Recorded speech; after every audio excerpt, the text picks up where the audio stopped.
আসসালামু আলাইকুম। ওয়ালাইকুম সালাম। দাদা কেমন আছেন? আছি ভালো।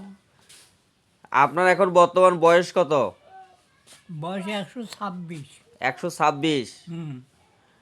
আপনার কথা আমরা একজন প্রবাসীকে বলছিলাম যে চলাফেরা করতে পারে না, 126 বছরের আমাদের আকবর দা। তো আপনার জন্য একটা চেয়ারের ব্যবস্থা করতেছে, একটা হুইল চেয়ার পাঠাবে। আপনি ওই হুইল চেয়ারে বসে আচ্ছা।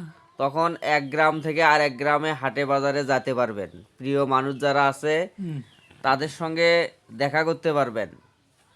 ঠিক আছে, আল্লাহ যদি মনে করছে আমার 100 বার দেওয়া আছে। হ্যাঁ, তাদের জন্য দোয়া করবেন। 100 বার দেওয়া আছে আমার।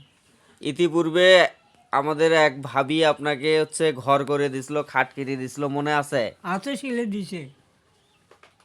তা আপনার বয়স যে 126 বছর, তাহলে ব্রিটিশদের যে যুদ্ধ হচ্ছিল 47 সালে, ইন্ডিয়া পাকিস্তান ভাগ হয়েছিল, তখন আপনার বয়স কত ছিল?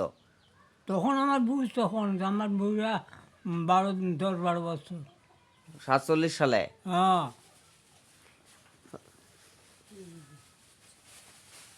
আর যখন 71 সাল ছিল তখন বয়স কেমন, ওই যে, যখন যুদ্ধ হয় বাংলাদেশে? বাংলাদেশে যুদ্ধ হলে তো এই, ধরো 59 সালে থেকে।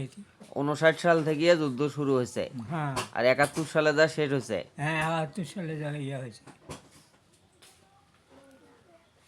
আপনার যুদ্ধের সময় কোনো স্মৃতি কি মনে পড়ে, যে ওই তো এই এলাকার মধ্যে মুক্তিযোদ্ধারা বা হানাদার বাহিনীরা কি কি করছিল?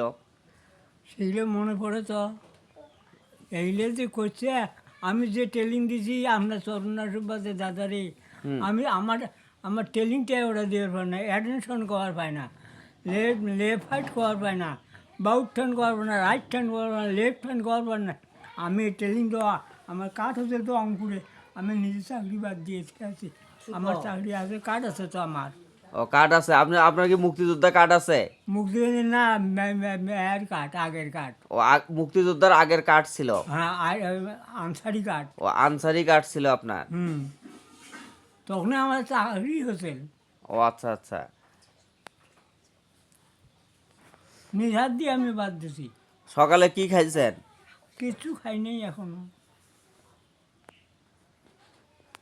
ঠিক আছে আকবর দাদা,